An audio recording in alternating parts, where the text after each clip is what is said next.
Good afternoon and welcome to the next in our series of book events. Today we're pleased to have with us the author, Bradley Penniston. Brad is currently the editor of the Armed Forces Journal, which, as some of you know, is the oldest publication of its type, the military journal in existence. Goes back to when it was called the Army and Navy Journal. Is that what it was? Brad's a 91 graduate of Yale University, went over to Russia. That probably was an interesting part of your life as well.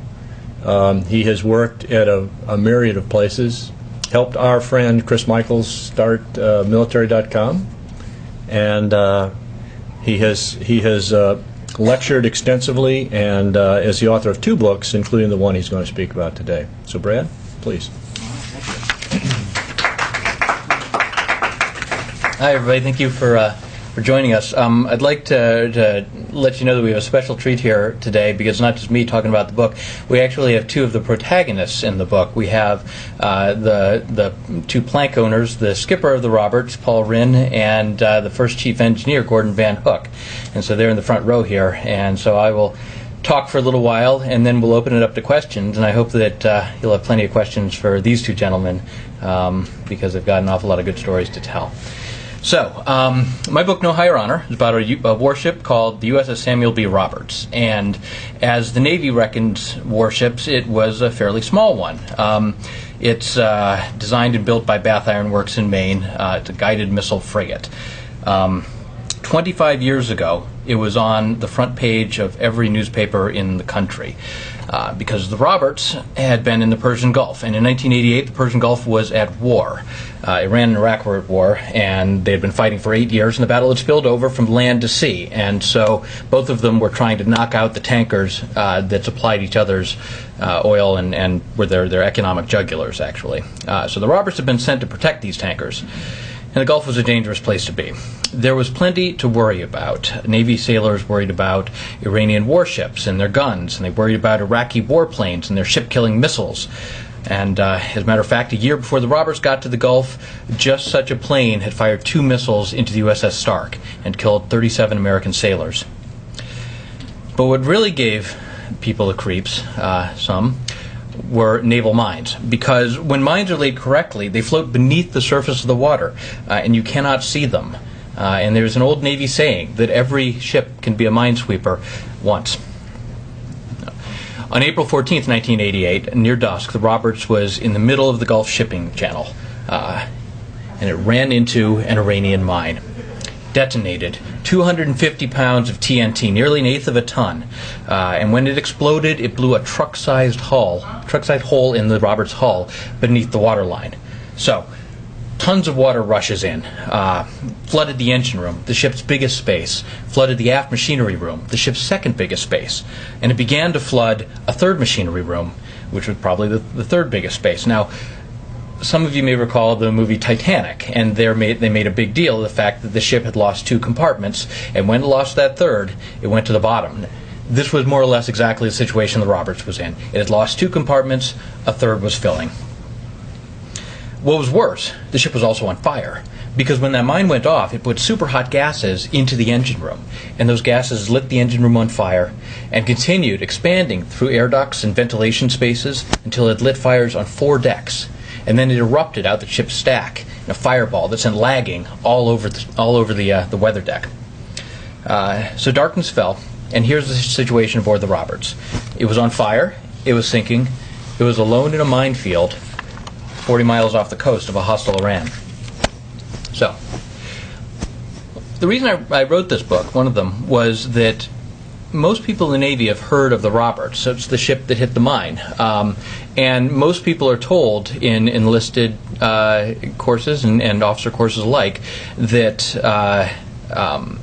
no U.S. warship had come closer in half a century to sinking in hostile action.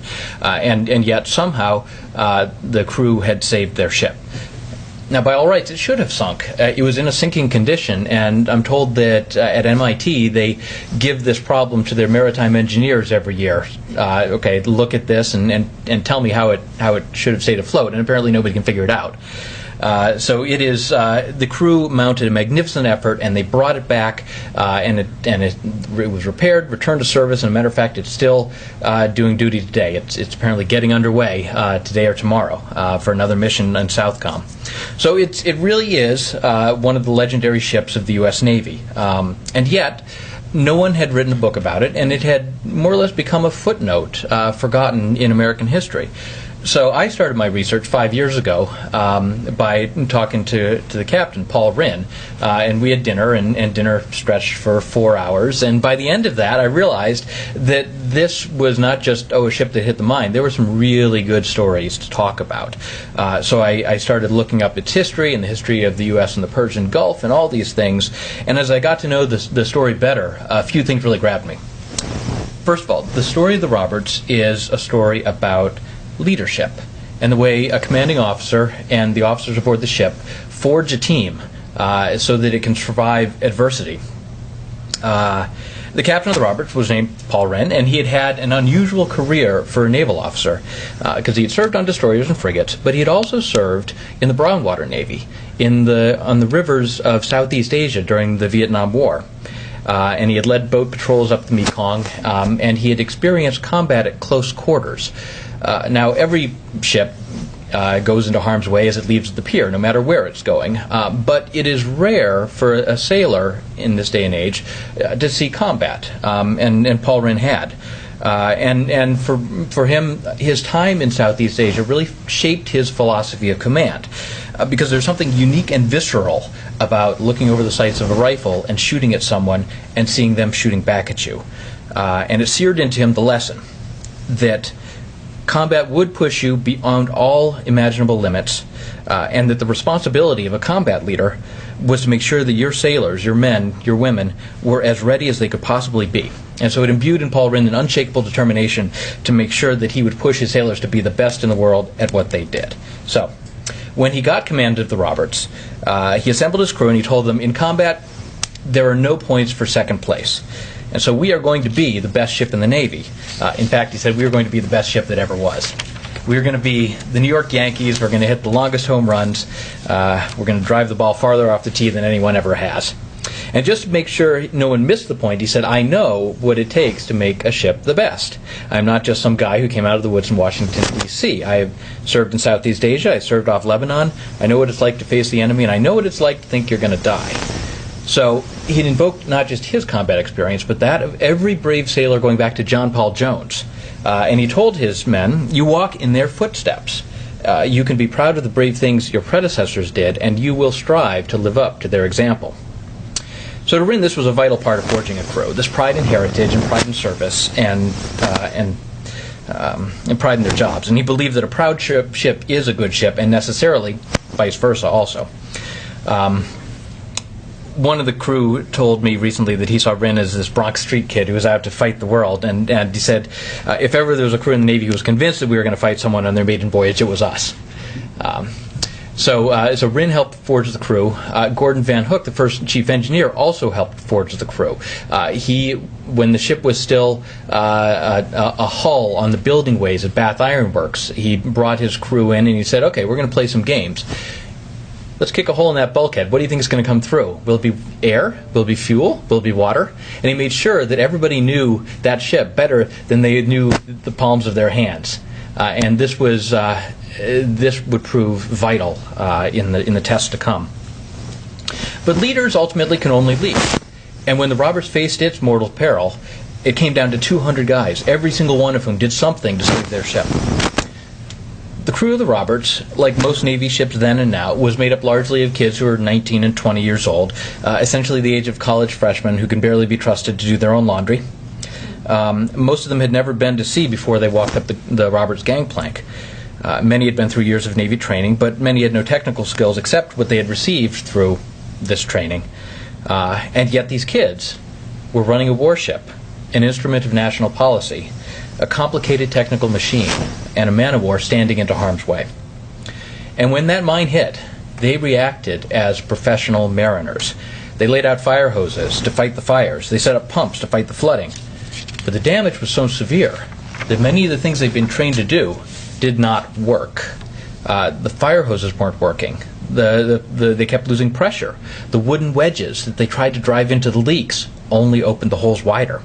And so they began to improvise. They used mattresses to plug the holes in the leaking bulkheads.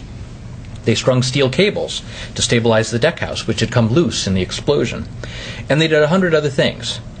In mortal danger, they reacted not just coolly, not just competently, but creatively. Now, I'll tell you one of these, a story about just one of these kids. His name was Mike Tilley. And Tilley was a Missouri boy. He was 19 years old when he joined the Navy. And he was a good kid, but he had a knack for getting in trouble. He got caught on base with a doctored ID. He was part of a group who set someone's boat loose during a port trip. One day, out at sea, Captain Wren declared that there would be a cookout on the flight deck, a steel beach picnic. And he said uniforms are optional. And Tilley, who knew how to stretch optional uniforms to the limit, appeared in the cheeseburger line without a stitch of clothing on. So the chief on duty was nearly blew up, but Wren just laughed and sent Tilley back down to come back in something a little more appropriate. But Tilley was, in fact, a kid who was getting things together. He had begun training as an engineman, and he learned how to run the giant diesel generators that provided the electricity for the frigate. These things were huge, 16-cylinder monsters, the size of a VW minibus. And when the mine hit, Tilley was on station, down by his generator, and the explosion jolted the entire ship, and the generator started to go offline. And by the time Tilley figured out what had happened and was kind of orienting himself, the overhead lamps had gone out, and so the only light came from little square yellow flashlights. Now, on a ship, electricity is literally the lifeblood. You can't move, you can't run, your electrical fire pumps don't work. No radios to tell anyone that you are in trouble. And so Tilley knows that he has to get his generator working again. And he knows that there are several ways to do this. He goes to the control panel, he presses the right buttons, and nothing. He knows there's a backup, but it's something that nobody wants to do. It involves climbing on top of this 16-cylinder monster and pushing the emergency override. And they call this a suicide start, because it's just it's not where you want to be. But he knew that he had to do it, and so he got up there and he pushed the button, and whoosh, the generator comes back to life. They get power again. The Roberts begins to be able to fight its fires, and the ship begins to come back to life. But Tilley was just one of 200 guys who made a difference, who did what they needed to do that day. They were not superheroes, someone plucked off a ship. They were simply good, well-trained people, 19-year-old kids mostly, who did what they needed to do. And, of course, there's a postscript to the Tilley story. At some point in training, Wren had come by Tilley's workstation, and he was down, under the water line. He said, "Hey, Skipper, I like it fine down here, but what really make it great is a window." And, ha, ha, ha, Tilley, very funny, whatever. Well, the mine blows up, the ship gets towed into Dubai, gets put up on blocks, everybody goes around to see the gigantic hole, and some people are amazed, and some people are newly terrified. Tilley writes a note to the captain and sticks in a suggestion box. "Dear Captain, you have succeeded beyond my wildest expectations. Thank you so much, Mike Tilley."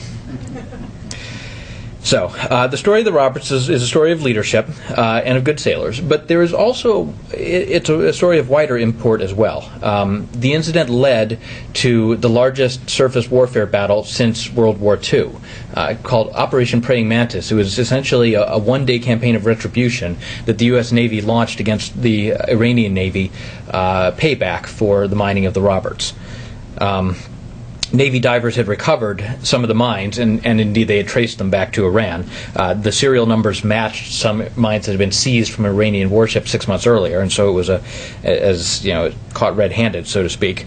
So in the day-long battle, which happened 25 years ago Thursday, the Navy sank 2 Iranian warships and damaged a third.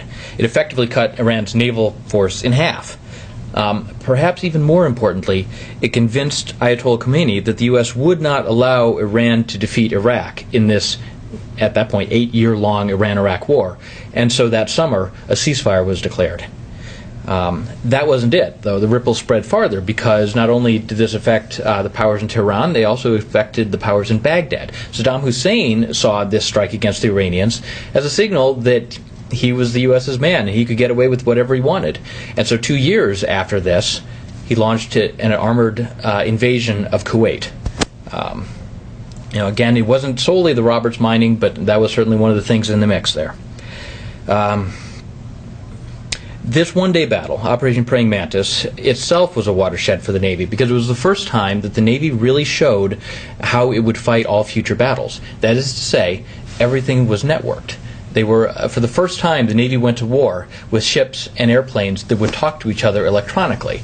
It was somewhat rudimentary. Certainly we have much better systems now, but that was the proving ground for the way that we now go to war, with everything tied in through radios and computer networks and all the rest. Started in Operation Praying Mantis. But if it told us something about technology, it also told us something about the opposite technology, because the mine that got the Roberts was a copy of a 1908 design for the Tsarist Navy. It was exceedingly simple. It was a ball filled with TNT with some foil triggers, the horns that you see in the cartoon versions of mines, attached to a giant weight and a chain. And you throw it off the side, and you make the chain length how deep you think the water is, and that's it. Cost maybe $1,000, maybe. The Roberts was repaired at a cost just a little south of $100 million. And so if the story of the Roberts in Operation Praying Mantis tells us something about technology, it also shows how cheap can often defeat expensive and complicated. It is, I'm afraid, I'm sad to say, something that will always be with us. It's a lesson worth learning. Yesterday in Boston, of course, we saw the results of what was most likely a very inexpensive explosive device doing terrible damage. So that's a little bit about the Roberts. It's a remarkable story. It's a ship that refused to die. It's a ship that should have gone underwater. It's a ship that survived because of good leadership, good training, dedication to preparedness, the fine mettle of the U.S. Navy sailor. It is a significant event in history. It played no small part in the ripples that have spread from it in the Middle East, and it also provides several important lessons about what we might do in war and what those who mean us harm might do in war. So, anyway, with that, I'd love to have any questions, and please ask Captains Rinn and Van Hook too, because they were there and they could tell it even better than I can. So, thank you very much for listening. I'll start off, Brad, and then probably like to hear the opinions of the two old salts as well. If an LCS today were to hit that mine, we haven't got the men to fight it or to repair it, and it probably wouldn't take as much damage. Comments? That's you want to go first? Yeah, I think the concept for the LCS is very different from what the FFG was. The FFG was designed as I think a level 2 warship, what you call it. In other words, it was designed to take a hit.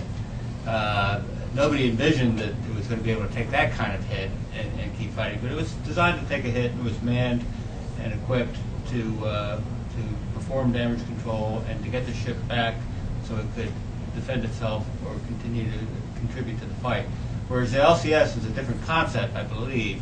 It's a level 1 warship that is meant to definitely go in harm's way and fight and defend itself, but if it takes a big hit, it's basically the crew is supposed to get off, and that's it. So I think that the operating concepts are different for the two ships. But I think the LCS is they've taken it good ways with what they've put into it.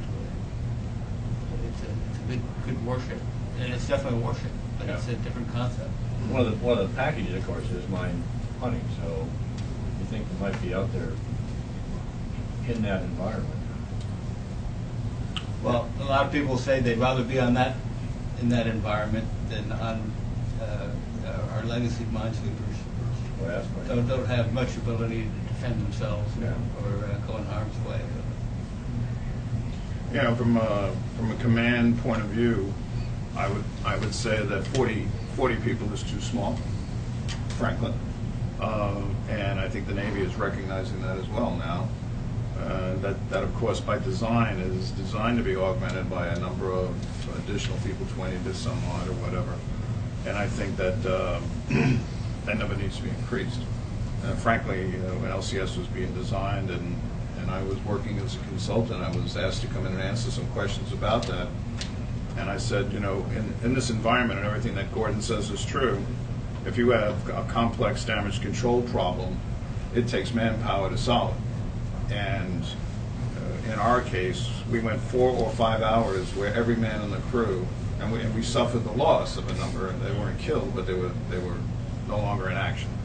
So we probably lost 10% to 15% of the guys who would fight these things were gone right away because of their injuries.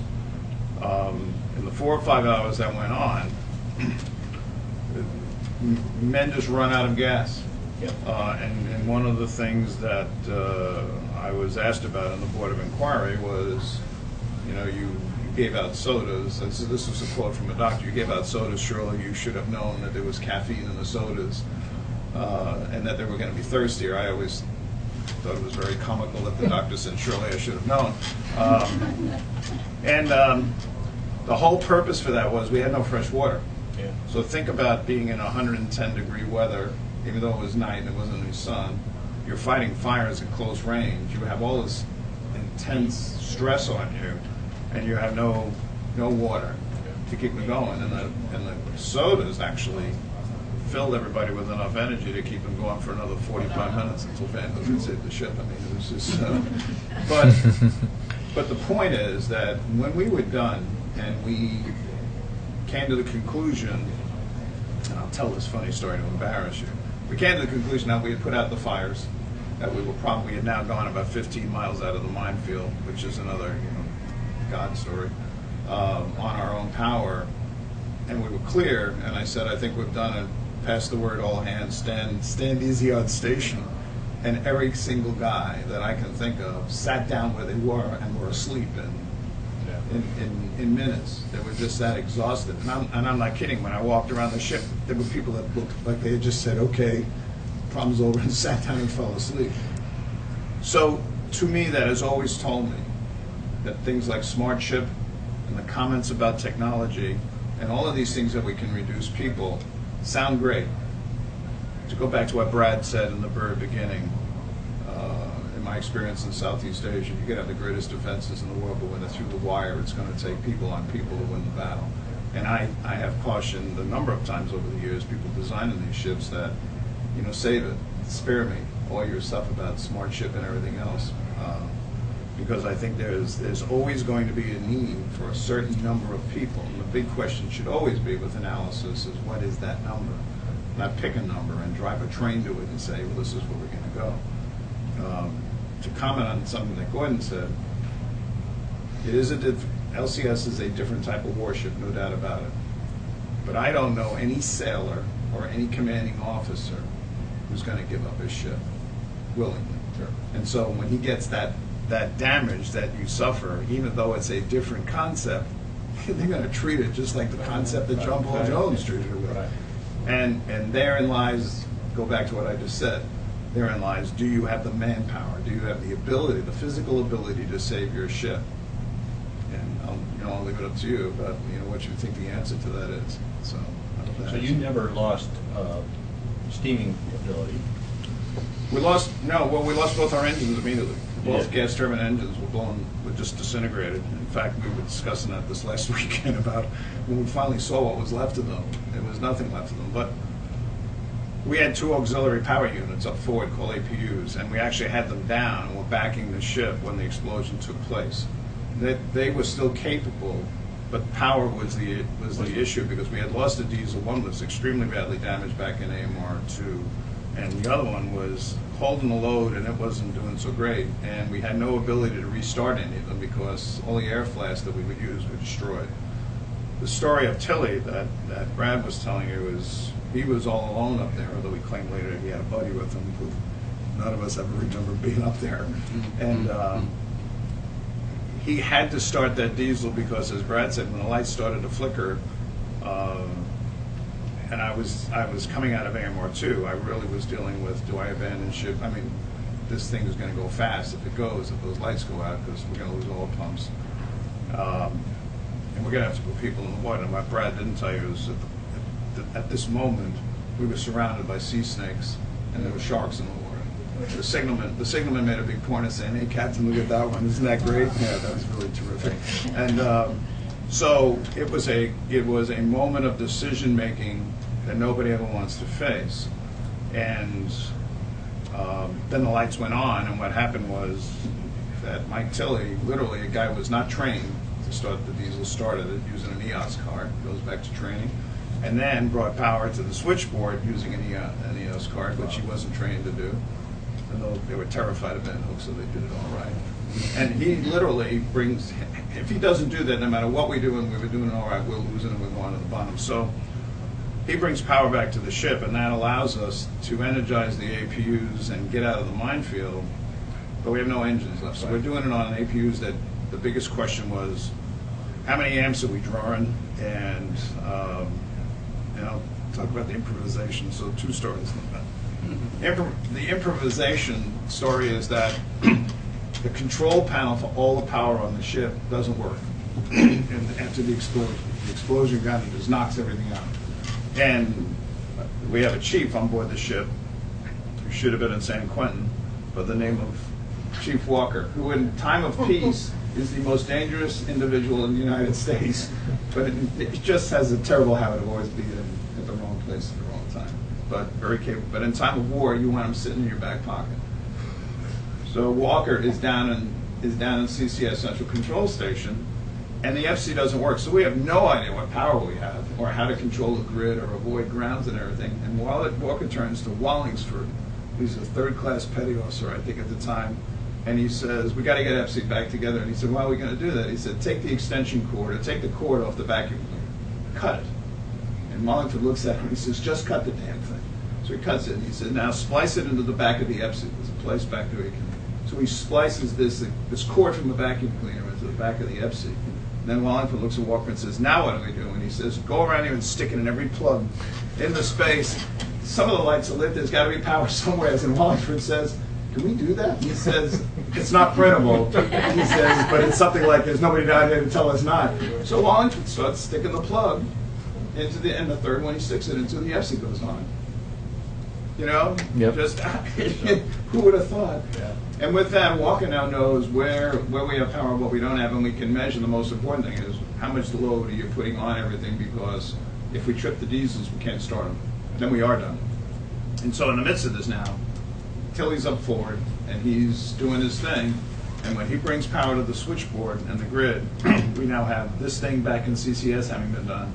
Tilley, 3 mass cases, no chance of ever being successful in life, saves the ship, and we have power, and the rest is kind of history. And when we let off the APUs, because we had already brought a missile up on the rail, and our Iranian friends had gone away, and then we trained it on them and said, "Okay, we may go, but you're going with us if you stick around." So they went away, and it was seriously a matter of, if we light these APUs off and they trip the diesels off the line, we got nothing. We're done. And so, I talked to Gordon, I talked to the electrician, and we figured out that we probably had enough room. And we lit them off, and they ran, and the lights didn't go out. And we said, "Okay, and now, which way do we go?" And the Board of Inquiry, Admiral Claxton, looked at me and he said, how in the heck did you come up with a course of 147? Right. And I said, I'd like to tell you, this is a quote, "I'd like to tell you some John Paul Jonesian statement. I would love to tell you that I looked at the wind and I looked at the current and I made this calculation, and that's where I chose to go." And he said, and I said, "And I have absolutely no recollection of it. I went to the bridge, told everybody to get away from the chart table." Nicholson was talking about this day. He said, "You came up and told everybody to get away." And he said, "You stood over there for a second." Somebody said, "What do you think he's going to do?" And they said, "Oh, he'll get us out of here. He knows the way." I have no idea. Yeah. And I turned around and said, "Come to course 147 and 146 and stay on that course until I tell you to change it." And how many knots did you? 4.5. Yeah. We went 26 miles. And there were 14 mines in the minefield, and we passed. When the EOD guys came back and they plotted the mines and where we were, they said that we had passed between 2 for sure and probably 3 that were no further away than a couple hundred yards. So, and we got out. And I don't know. I couldn't tell you what it was. But now that the embarrassing story for Van Hook, and I looked at that scuttle you came out of, back in the after part of the ship, we couldn't get the fires out, and they were just burning, and they were burning, on the stack and everything, and sailors' shoes were melting off their feet, and one sailor ran by me at one point. It was a DC dink. He couldn't pass his DC quals. And he came by me, and he erupted when I told those guys that story. He stopped, and he looked at me, and he said, "Hey, Captain, does this mean I'm DC qualified?" And I looked at him and said, "No." And ran off. So we can't figure out how to get the doggone fire out. And we're running out of gas. I mean, everybody's kind of, and all of a sudden there's a scuttle, and I literally looked at it when we were down in Mayport this week, and I can't imagine you coming out of that thing, but the scuttle pops open, all the smoke comes out and some sparks, no kidding. And out of it comes Van Hook. And I literally said to myself, "That's a hell of an entry." And he came up to me and you went, who were you down there with? You had somebody with you. It was a fireman apprentice. I can't remember his name. And he said, "I know the answer. I know the answer to this. We got to get these bolts off the engine removal hatch. Engine removal hatches." Because we had fire coming out of the stack, we had fire coming out of the intakes. So logically, I thought it's coming from the very depths of the engine room. It's coming from the engine modules. So I'd gone into the intake space, and we looked through the de-icing, and we could see down below the big fire, and that was the engines burning, and that's what was causing everything. So the only way we could get access to it was there was an engine removal port above the intakes where we used to change out engines, and but these nuts were this big, all the way around the number 50. But, all the way around the hatch, and I just remember looking at the hatch and saying, "We got to get this hatch off." And before I knew it, there were like 12 guys with wrenches. I don't know where they got them or whatever. The tools for this job were below the water in that engine room. And they were taking those things off. And Gordon said this, and he's omitting some of this. "I don't want to do this because it'll turn it into a chimney effect, and if the flames come up, we're going to lose it, baby, because we just don't have anything left." And keep in mind, at this point, the nearest ship is now, and still 90 miles away. I mean, 80, and so Gordon convinces me we got to do this. He said, "That's the only way to do it." And I said, "Okay, take the bolts off." And as I'm saying this, I know that they can't get these off because the tool for it was a big wrench is down below. And Dumas told me that he was one of the guys. They got all those bolts off in about 25 minutes. God knows, sailors don't, be very aware, scared of what they can do.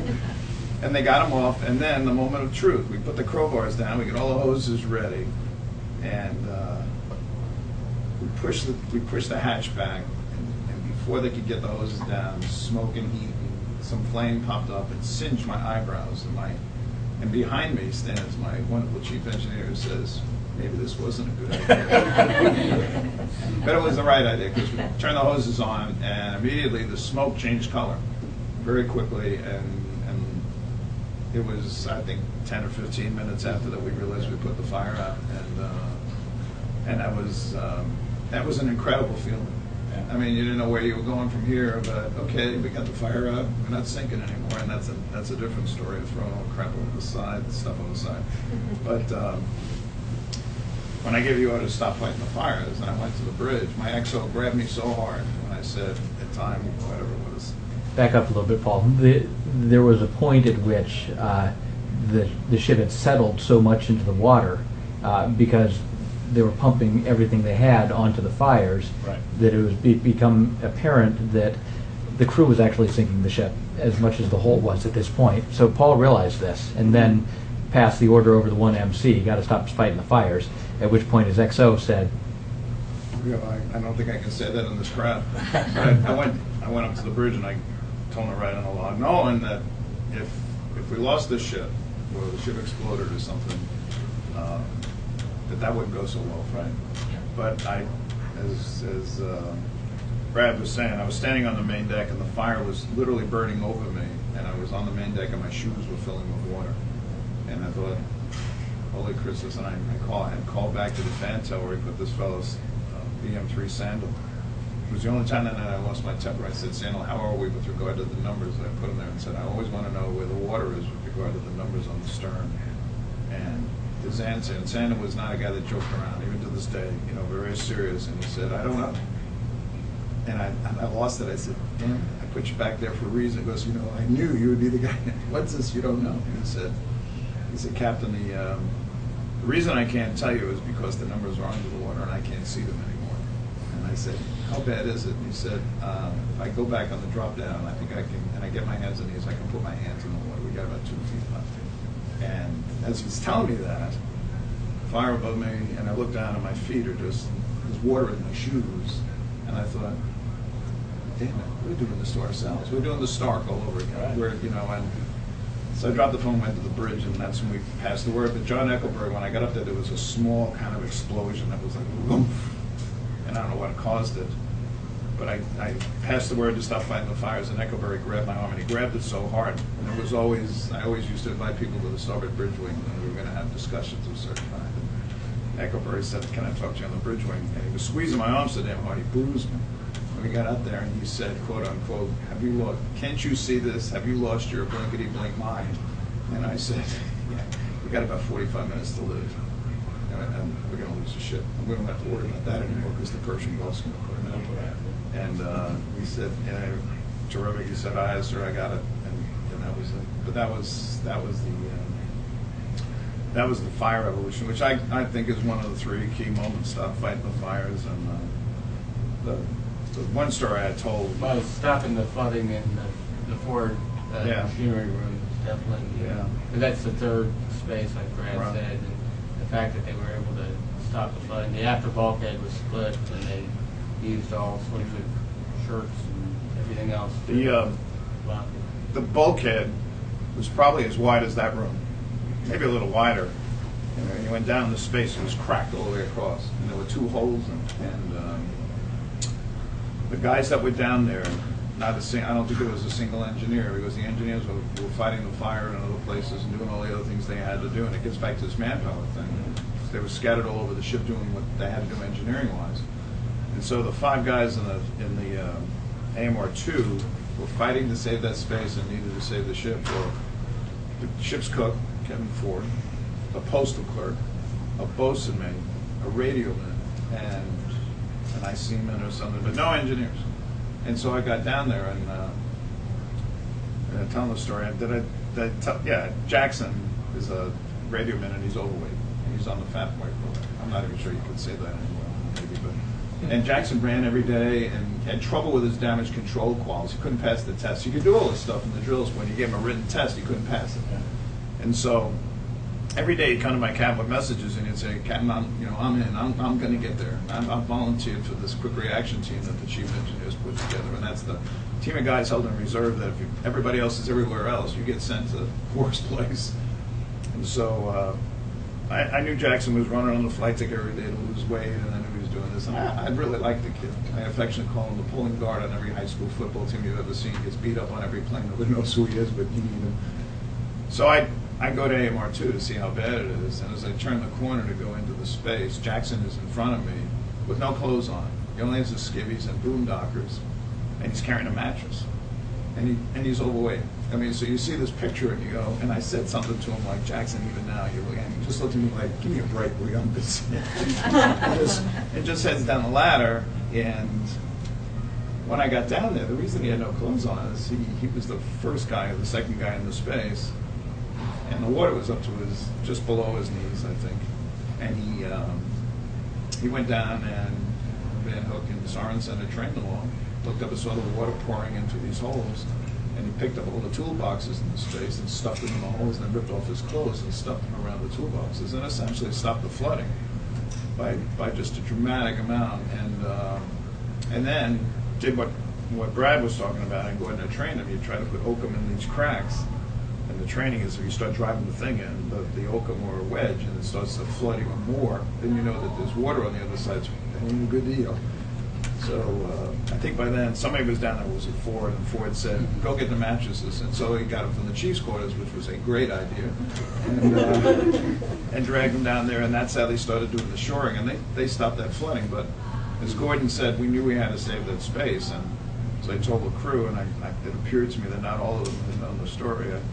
I gathered these guys together, and I said, "Okay, here's the deal. We've lost 2 spaces. You've got to save that bulkhead. You've got to save this space. If you don't, we're going down. And we're going to go down too quick for you to get out of here, and you're all going to die. I'm not telling you that to scare you, but if you can't handle that, tell me now. I'll get somebody to replace you." I had no idea who I'd get. And they just looked at me like, "What's the big deal? We got this."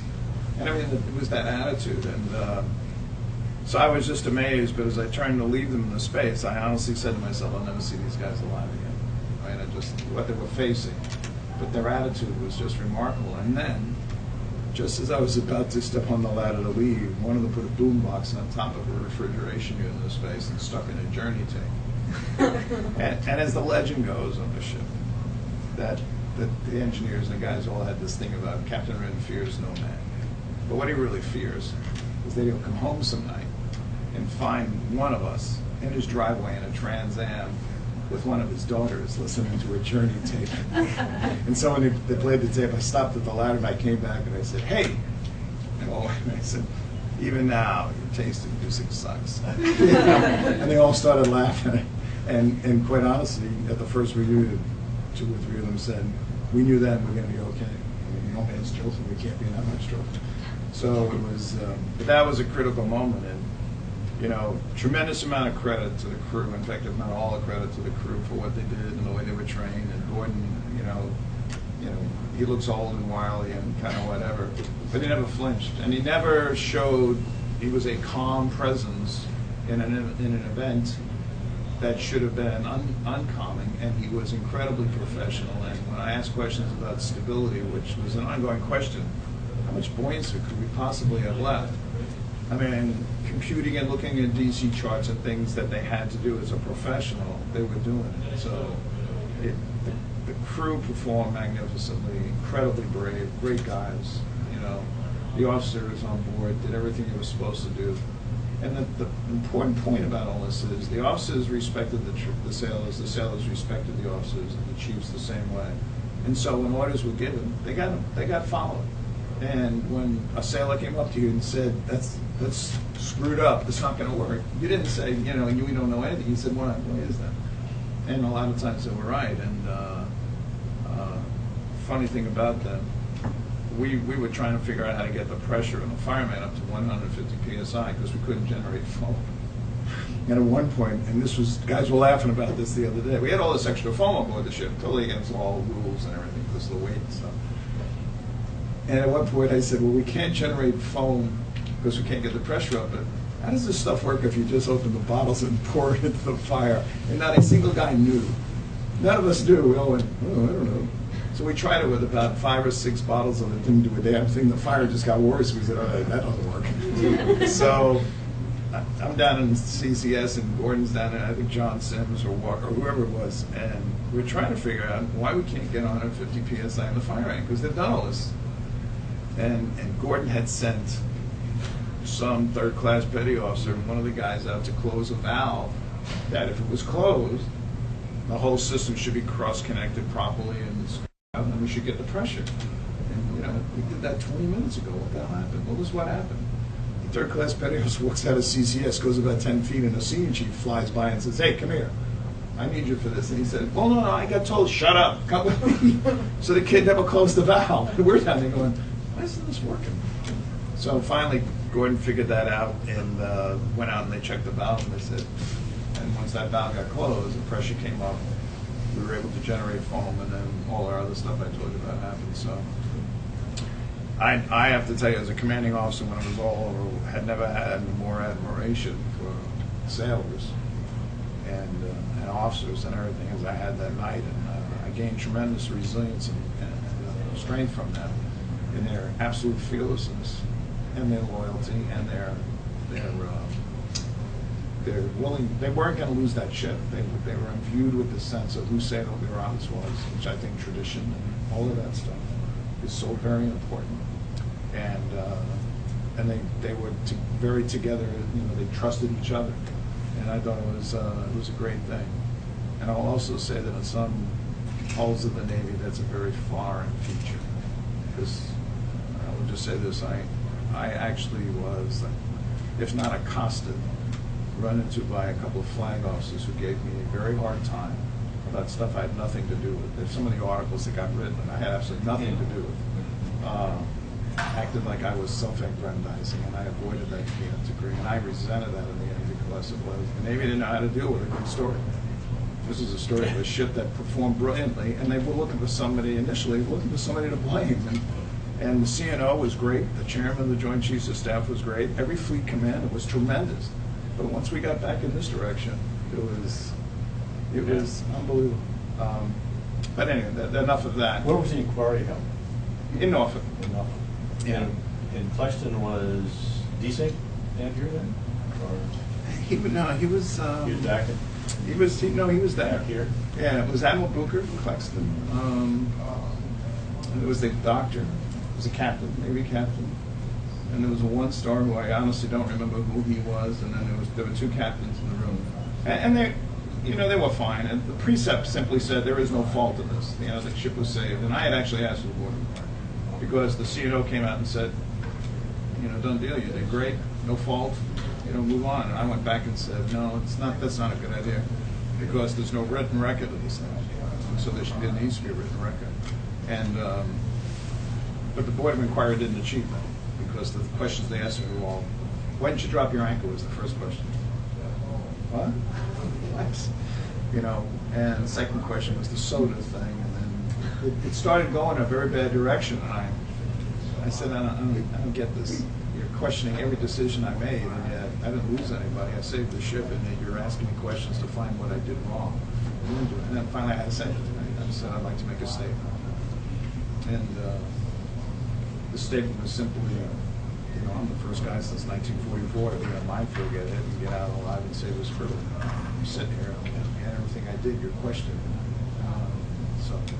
And that pretty much ended it. So it wasn't really until a woman by the name of Molly Moore wrote a story that was on the front page of the Washington Post, which really told the story. And then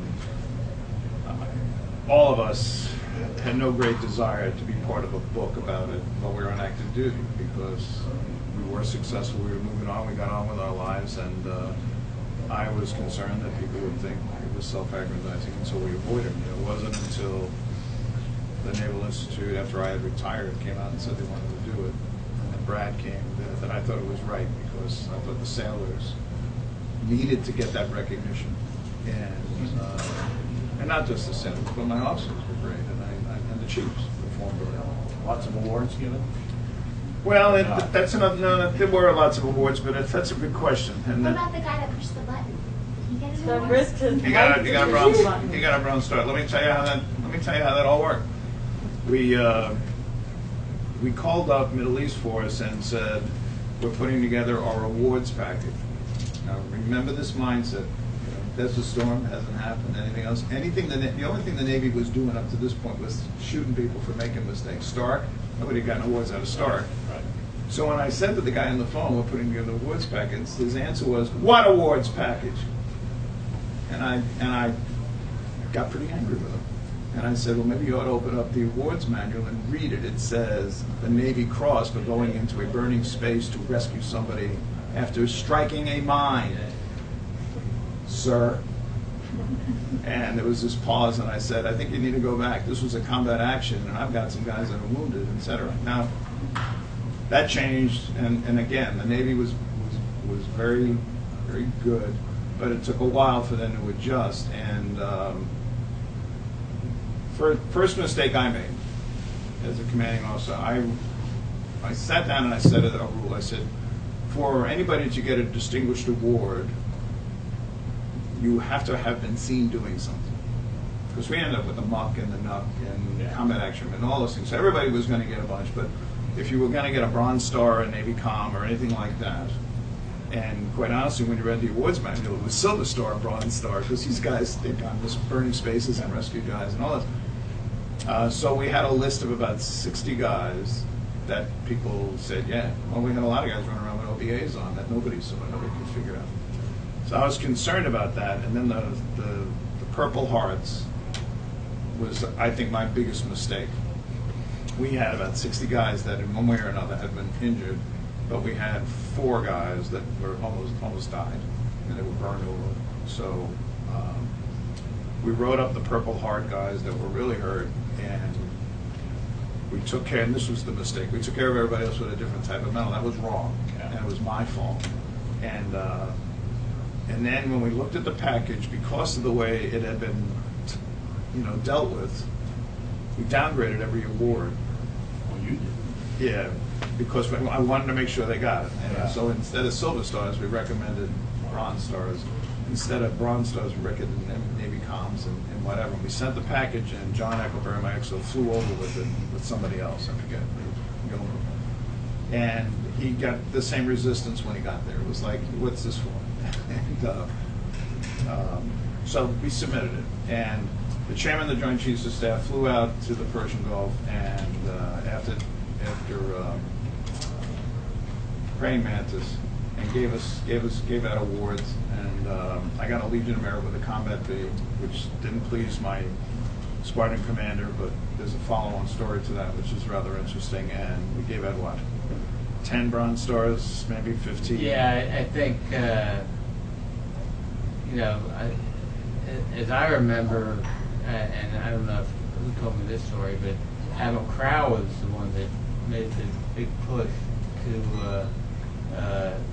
He got resistance from everybody on his staff, and he's the one that said, "Go get me as many Bronze Stars as you can." Yeah.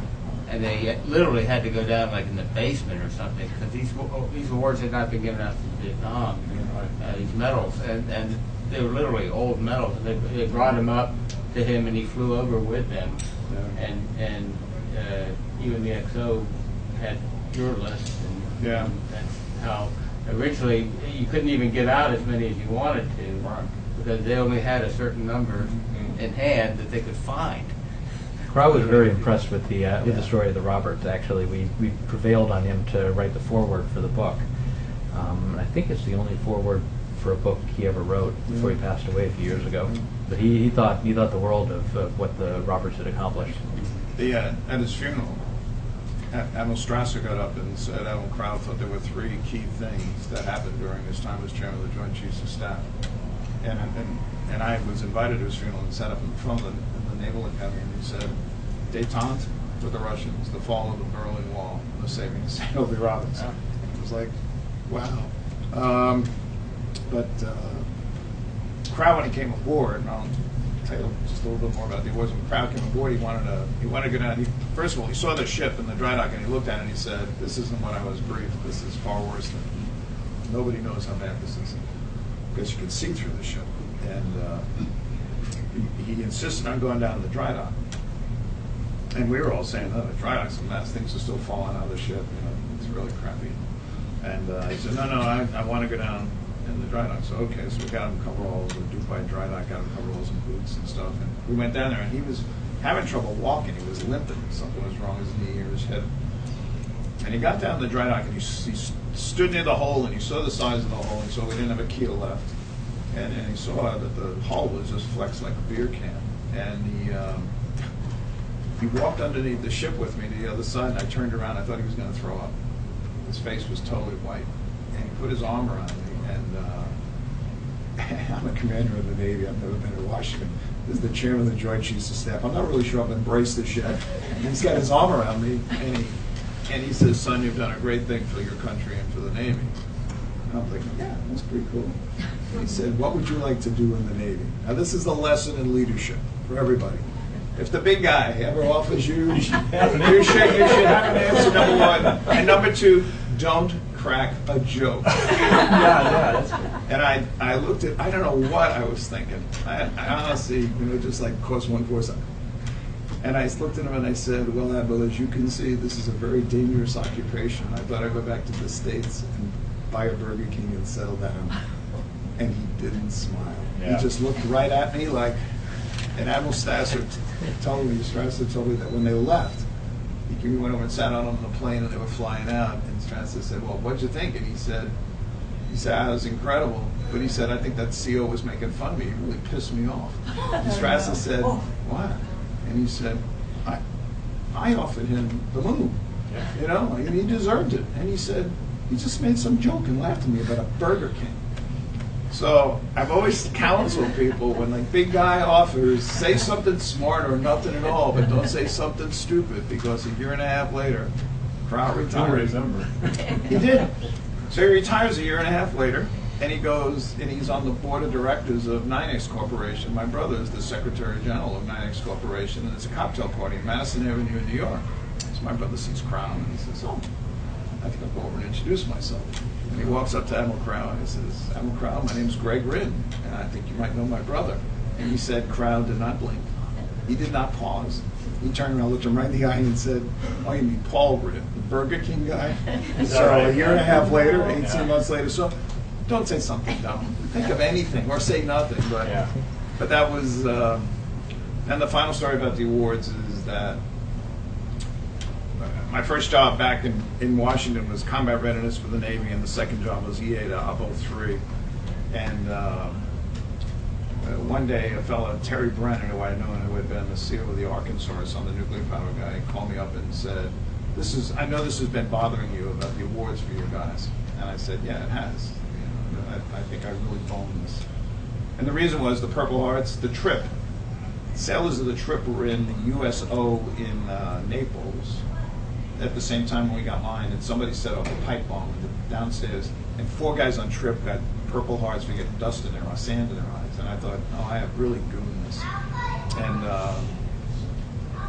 so they convened a special board, and they asked me for names, and I gave names. They pulled some records, and I think it was around 25 records.